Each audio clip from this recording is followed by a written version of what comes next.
The Emoji Movie and Space Jam: A New Legacy were a great big mess of product placement, pandering to modern audiences of the digital age with a short attention span, and putting advertisements over meaningful character conflicts and organic story progression. Knowing this, you might expect yourself to dislike Ralph Breaks the Internet and Free Guy going in, but through all of their storyline cluttered with video games and internet stuff, they found the heart within the chaos to pull it off much better than the other two films, which quickly got infamous for being a soulless advertisement for Sony and Warner Brothers. Here are the top 10 reasons Ralph Breaks the Internet and Free Guy are better than the Emoji Movie and A New Legacy. For people who have not seen these four movies, there will be spoilers. Number 10. Space Jam: A New Legacy was a big flop. As terrible as the Emoji Movie was, it still made a lot of money from people who are interested in watching it, just to make fun of how bad it was. But the same cannot be said for Space Jam 2. While the first Space Jam movie was a big financial hit with a lot of charm and nostalgia for the little ones who liked basketball and the Looney Tunes characters, the same cannot be said for the second Space Jam. The first Space Jam had a budget of $80 million and grossed just over $230 million worldwide, turning a huge profit. The second Space Jam had a budget of $150 million, but only grossed just shy of $163 million worldwide. Not helping is the fact that the budget is 3 times the size of the Emoji Movie, which still somehow grossed over $217 million worldwide on a $50 million budget, and people who had already paid for HBO Max could just watch A New Legacy at home for free. The original Space Jam movie sold well because, while it was based on a series of commercials in the 1990s that starred Bugs Bunny and Michael Jordan, and the film on its own received much-needed criticism for objectifying Lola Bunny, the story had a lot of fun with itself by not heavily focusing on the products it was advertising, and put the comedic talents of Wayne Knight and Bill Murray, and voiceover veterans Billy West, Kath Soucie, Bob Bergen, June Foray, and Bill Farmer to really good use. The second movie relied on gimmicks, such as crossing Looney Tunes characters over to other Warner Brothers properties, transforming them to CGI models for second half of the film, and replacing Kath Soucie with a new young celebrity at the last minute. Zendaya is a good actress, but she does not fit the energy in previous performances of Lola's voice done by Kath Soucie, or Kristen Wiig in the Looney Tunes show. Let this be a lesson to Scoob and most mainstream animated filmmakers of the past 20 years. The gimmicks of big screen CGI and celebrity voices alone do not make a financially successful movie. Number 9. The roles of Sarah Silverman, Sean Giambrone, and Rel Howery.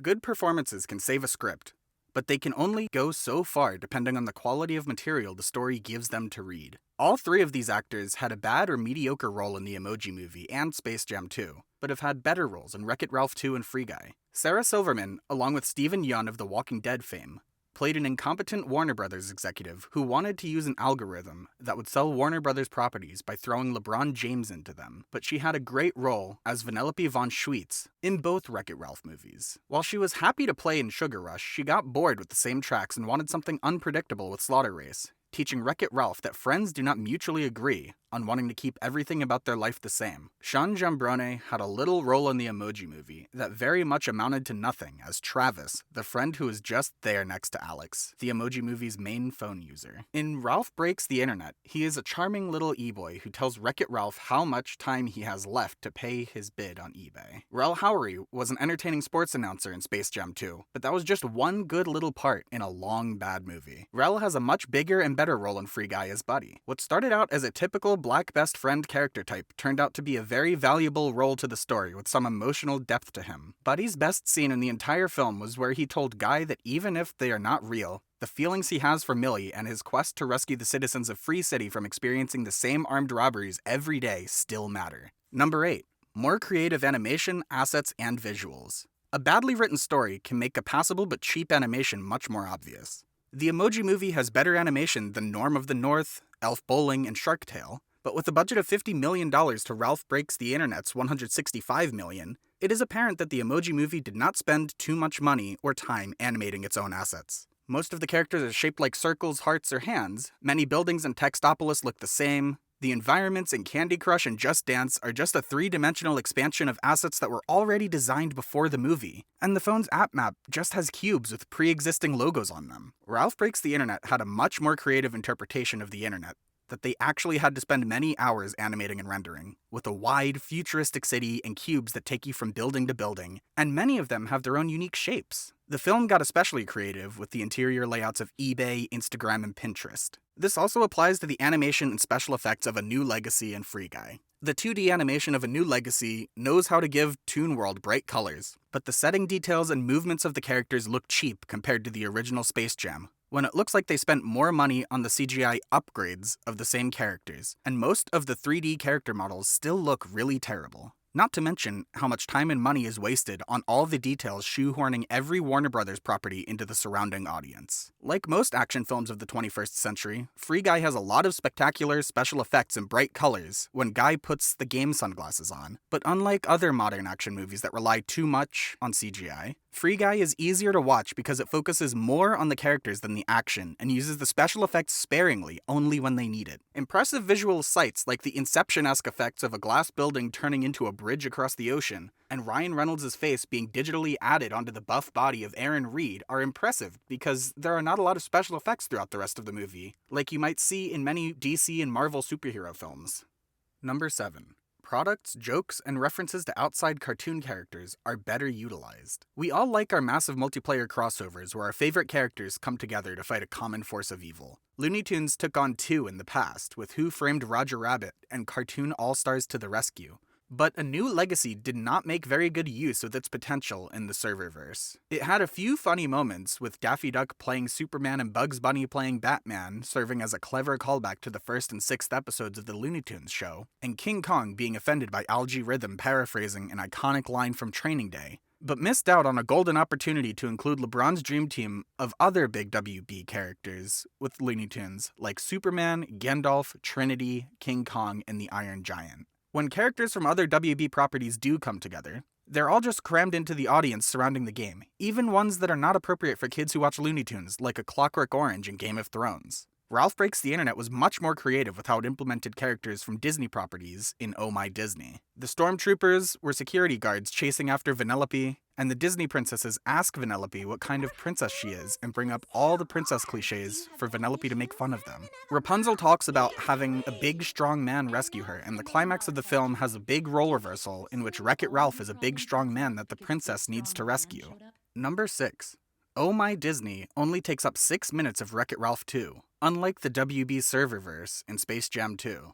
The Oh My Disney section of Ralph Breaks the Internet undoubtedly came off as Disney being a big show-off, but since the movie does not spend its entire plot on this one part of the internet, it is much more tolerable than when Space Jam: A New Legacy did it. The WB serververse invites many unwelcome comparisons to the Emoji Movie. Just like how Gene, High Five, and Jailbreak need to get through Candy Crush and Just Dance on their way to the Dropbox, LeBron James and Bugs Bunny need to go through stock scenes of other Warner Bros. Movies just to round up the rest of the Looney Tunes characters. Porky Pig and Daffy Duck in the Justice League cartoon world, Roadrunner and Wile E. Coyote in Mad Max Fury Road, Granny and Speedy Gonzales in The Matrix, Elmer Fudd and Sylvester's in Austin Powers, and so on. We should be grateful that Ralph Breaks the Internet was not a movie-length advertisement for Disney Plus like A New Legacy was for HBO Max, because they exercised a lot of restraint by not making the BuzzTube algorithm into the main villain of their story 2 years before Space Jam did it with Algae Rhythm. When he got all the Looney Tunes except Bugs to explore the worlds of other movies in the WB serververse, and later wanted to trap LeBron and his son in the serververse to gain more views, Wreck-It Ralph could have faced the same obstacle if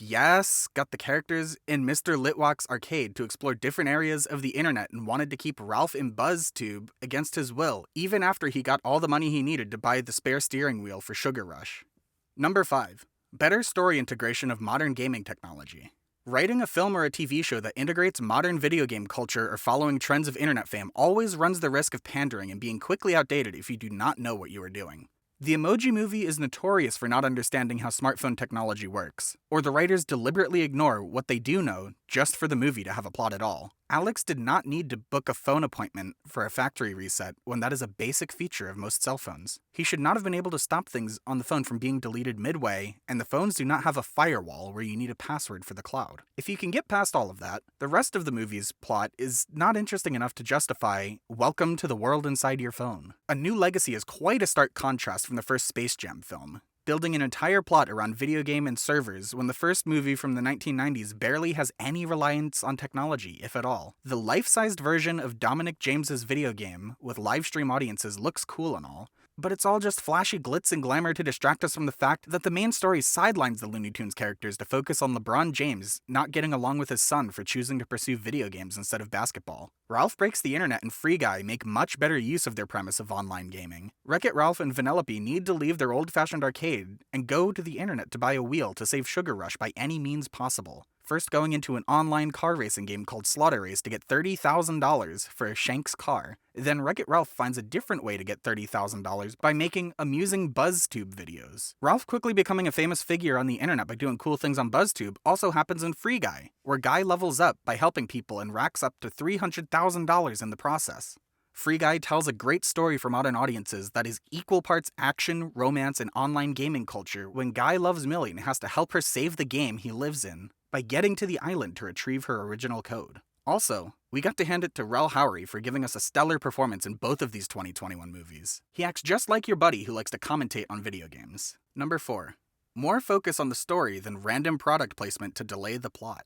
The Emoji Movie and Space Jam: A New Legacy do not have very interesting storylines going for them. In addition to the obvious criticism that the Emoji ripped off Wreck-It Ralph in the Lego Movie, and A New Legacy ripped off Hook and the Muppets, their storylines contain very little substance and are driven by product placement. The Emoji Movie is a completely unoriginal cookie-cutter storyline with stock checklist characters that could have cut its runtime in half had they not spent extra time going through Candy Crush, Just Dance, Spotify, YouTube, and Instagram, which is made even worse with all the filler spent on Gene's parents breaking up and getting back together not much later. Space Jam: A New Legacy's plot is not quite as bad, since the trips in the WB serververse are more brief and are just for one sequence of the film, but it still deserves the same penalty as the Emoji Movie for using Algae Rhythm told the Looney Tunes there was much more to see in the WB serververse to pad out the movie, when it would have benefited from being as short as the first Space Jam was. Trying to cram in as many background characters as possible from other Warner Brothers properties did not delay the story, but it does make the movie harder to look at, especially if you saw characters from Whatever Happened to Baby Jane, It, and A Clockwork Orange, which are certainly not appropriate for kids who watch Looney Tunes cartoons. When Wreck-It Ralph Breaks the Internet had product placement in the internet, it either had a purpose to serve in the story, like eBay, Pinterest, and Google, or it was a silly little thing that we just had to see for just a few seconds, like Twitter, Instagram, and Gmail. And as we've stated before in this video, we're a lot more visually creative with how they appeared in Ralph Breaks the Internet than how they appeared in the Emoji Movie. Number 3. Strong female characters. Fair warning. This is going to be the most politically touchy subject of the video. If you don't want to talk about this, skip ahead about 90 seconds to see the next entry. It is hard to write a strong female role model for kids without giving them any relatable flaws, but easy to avoid the mistake of focusing exclusively on their gender. Jailbreak quickly grew into one of the Emoji Movie's most hated characters because she got infamous for being one of those tomboy characters who has to keep reminding us that she is a girl who can do the same big things boys can do. Her character arc sends us very mixed messages because even though Jailbreak, formerly Linda, left Textopolis to be her own person since she hated being a princess emoji, she starts to develop feelings for Gene while they are in Spotify. She actually turns out to be terrible at hacking when the chips are down, and she gives in to the stereotype she hates about whistling for birds when she and High Five need to rescue Gene. Space Jam: A New Legacy made a point for Lola Bunny to be less sexualized compared to the first Space Jam, and gave her a really good test of character to face in the Wonder Woman comic world. But the rest of the film was a complete letdown for nothing meaningful with her and half of the other Looney Tunes characters. You probably forgot Elmer Fudd, Gossamer, Speedy Gonzales, and Yosemite Sam were even there, didn't you? The plot itself certainly did. Ralph Breaks the Internet and Free Guy did so much better with the way that they depicted Shank and Millie. Shank was the face of Slaughter Race who did not make a big deal about her gender like Jailbreak, and Vanellope really looked up to her as a racer. It also helped that Shank is voiced by Gal Gadot, who plays another Wonder Woman in the DC cinematic universe.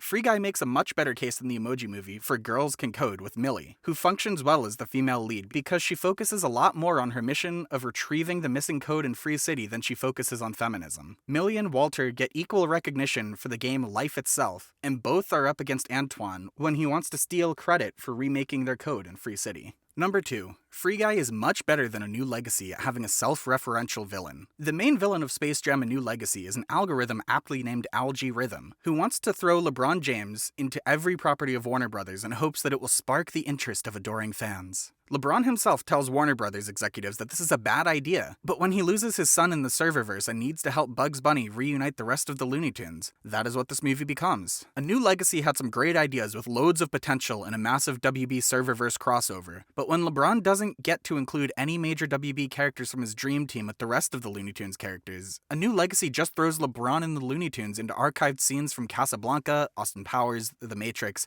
and Mad Max Fury Road, shoehorns in a Rick and Morty cameo, and Algorithm has absolute control over the basketball game in Toon World. The story is so bad it feels like Algorithm himself wrote it. Space Jam 2 has multiple missed opportunities to make fun of corporatism, and it certainly had the budget and resources to do something really cool by including Superman, Trinity, and the Iron Giant on LeBron's team with Looney Tunes. But they all fall flat and turn Space Jam: A New Legacy into a much more blatant corporate advertisement than the Emoji movie initially was. Free Guy had a very unique direction in how many plot elements it borrows from other movies, from They Live to The Truman Show to the Lego Movie to both Wreck-It Ralph movies, and yet it feels like its own unique property despite acting very much like a Grand Theft Auto type of game. A lot of people like Free Guy for being an original property, as well as being the beginning of a new franchise in an era of films where the landscape is dominated by cinematic superhero movies or nostalgic sequels for the older surviving cast members to entertain the next generation. Antoine is just the funny sort of villain Free Guy needed to be successful. As a film by the Disney-owned 20th Century Studios, it does a clever job of criticizing incompetent Disney executives who do not know how to stay true to old properties they buy into and try to make something new of it, such as Star Wars, The Muppets, and Ice Age.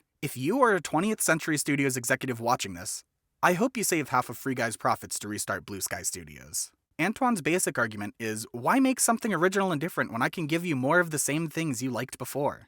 Ironically, Disney does want a Free Guy sequel, but since the original director also has plans for it, they always have a much better chance of succeeding when the original cast and crew continues to work on it, because they would know best on how to have sequels stay true to the first film, unless they pull a dirty trick like James Cameron did at the beginning of Terminator Dark Fate. Number 1. Wreck-It Ralph 2 and Free Guy have a lot more character development for the main heroes. The Emoji Movie and Space Jam: A New Legacy had very basic character arcs and heroes' journeys that barely try to be entertaining. Gene wants to be a normal emoji, High Five learns that he does not need to be popular after finding his first real friend in Gene, Jailbreak wants to escape to the cloud and not be a princess anymore until realizing she has feelings for Gene and does not want to venture alone, and LeBron James has to come to terms with the fact that in spite of his dad telling him to just play basketball and not play video games, he should still keep an open mind when his son, Dominic James, has a life goal to design video games. While Ralph Breaks the Internet has Wreck-It Ralph go through a similar arc to High Five, in which he becomes popular on BuzzTube and faces negative comments to remind him that having just one loyal offline friend who knows him in person matters way more than having 1 million online followers, the execution of his development is a lot less bare bones than High Five's. He makes his Buzzy Bucks in time to pay his eBay bid for Sugar Rush's last steering wheel, but after that is done, he still has a personal conflict with Vanellope choosing to leave Sugar Rush for Slaughter Race. This conflict might not work in the world of Wreck-It Ralph when the first movie had Fix-It Felix reveal why jumping games is a big problem for them, but Vanellope never tried to ruin Slaughter Race the way Turbo ruined Road Blasters. After an insecurity virus copies Wreck-It Ralph's insecurities into a bunch of goofy clones who keep saying friend over and over, he teaches himself that true friendship is about letting the other person pursue their own dreams. Free Guy may not feature the same journeys of personal growth, but it measures up the same value of moral lessons with a positive message about being your own person and taking control of your society, instead of letting things happen to you. Millie and Walter used to work together, and had a falling out after Antoine stole their game and Walter started working for him, but they joined forces again to find the code that can save their game from being deleted by Antoine, and the way Millie finds out through Guy that Walter always liked her in the end was very sweet and well done. Do you agree with our picks? Do you have any reason to disagree with us about which movies are better? Leave your thoughts in the comments below, and be sure to like and subscribe for more videos by Adam Kolb.